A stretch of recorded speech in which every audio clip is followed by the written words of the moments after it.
আজকের ভিডিওতে আমরা জানব সমাজ সেবা অধিদপ্তরের কম্পিউটার অপারেটর পদের কাজ ও কিছু গুরুত্বপূর্ণ তথ্য।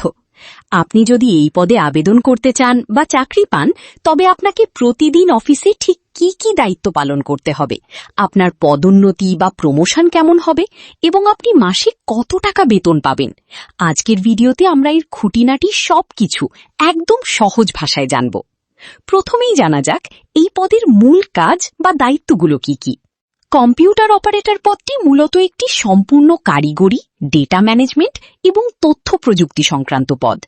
বর্তমান ডিজিটাল সরকারি ব্যবস্থায় ই-নথি বা পেপারলেস অফিস ব্যবস্থাপনায় এই পদের কর্মকর্তাদের গুরুত্ব অনেক বেশি। অফিসের সমস্ত ডেটা ও অনলাইন কার্যক্রম সচল রাখতে এনাদের প্রতিদিন বেশ কিছু গুরুত্বপূর্ণ দায়িত্ব পালন করতে হয়। প্রথম কাজ হল সামাজিক নিরাপত্তা কর্মসূচি ডেটাবেস তৈরি।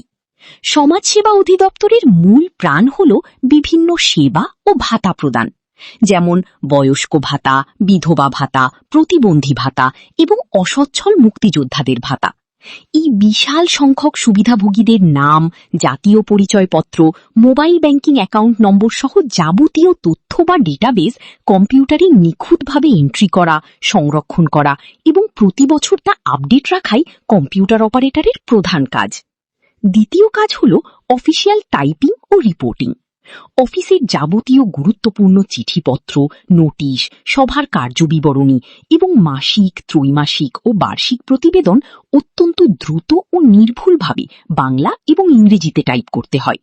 সরকারি নিয়ম অনুযায়ী নির্দিষ্ট ফন্ট ও ফরম্যাট বজায় রেখে নিখুঁত ড্রাফট তৈরি করা ওনাদের প্রতিদিনের কাজের অংশ। তৃতীয় কাজ হল অনলাইন যোগাযোগ ও ই-নথি ব্যবস্থাপনা।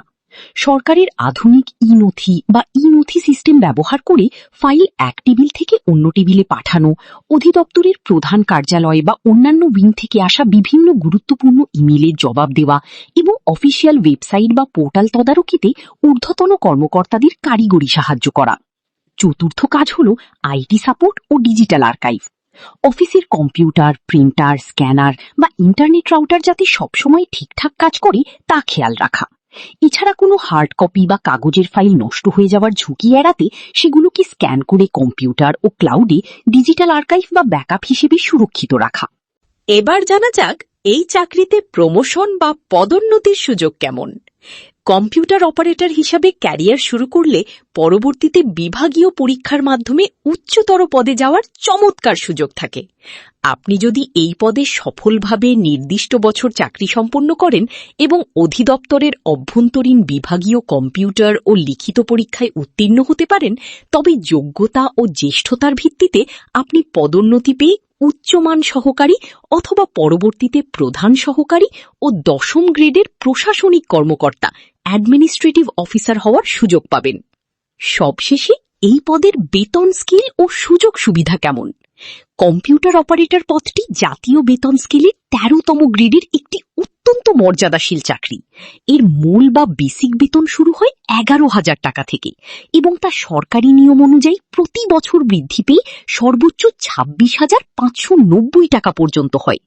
চাকরিতে যোগদানের পর মূল বা বেসিক বেতনের সাথে আপনি সরকারি নিয়ম অনুযায়ী বাড়ি ভাড়া ভাতা, চিকিৎসা ভাতা, যাতায়াত ভাতা সহ অন্যান্য সব আর্থিক সুবিধা পাবেন। সব মিলিয়ে শুরুতে আপনার মাসিক মোট বেতন দাঁড়াবে জেলা বা বিভাগীয় শহর ভেদে প্রায় 17,000 থেকে 18,000 প্লাস টাকা। যেহেতু এটি স্থায়ী রাজস্ব খাতের সরকারি চাকরি, তাই মাস শেষে নিয়মিত বেতনের পাশাপাশি আপনি বছরে 2টি উৎসব বোনাস, বৈশাখী ভাতা এবং অবসরের পর আজীবন পেনশন ও গ্র্যাচুইটির মতো দারুণ সব সুযোগ সুবিধা পাবেন। আমাদের মাধ্যমে ঘরে বসে আবেদনের বিশেষ সুযোগ। বন্ধুরা, সরকারি চাকরির আবেদন কিন্তু অত্যন্ত সংবেদনশীল একটি বিষয়। সামান্য একটু ভুলের কারণে, যেমন ছবি বা সিগনেচার ঠিকঠাক সাইজে আপলোড না হলে অথবা কোটা বা জেলার তথ্য ভুল দিলে আপনার পুরো আবেদনটি বাতিল হয়ে যেতে পারে। তাই কোনো রকম রিস্ক না নিয়ে ঘরে বসেই একদম নির্ভুলভাবে সমাজসেবা অধিদপ্তরের এই পদে আবেদন করতে চান, তাহলে আজই যোগাযোগ করুন আমাদের সাথে। আমাদের দক্ষ এবং অভিজ্ঞ টিম অত্যন্ত সতর্কতার সাথে আপনার আবেদনটি অনলাইনে সাবমিট করে দেবে। আমাদের মাধ্যমে আবেদন করতে চাইলে স্ক্রিনে দেওয়া নাম্বারে অথবা ডেসক্রিপশন বক্সে থাকা লিঙ্কে ক্লিক করে আমাদের সাথে যোগাযোগ করুন। আপনার তথ্যের শতভাগ গোপনীয়তা এবং নির্ভুল আবেদনের নিশ্চয়তা দিচ্ছি আমরা। নিজে ভুল না করে অভিজ্ঞদের দিয়ে আবেদন করান এবং পরীক্ষার প্রস্তুতিতে মনোযোগ দিন। ধন্যবাদ।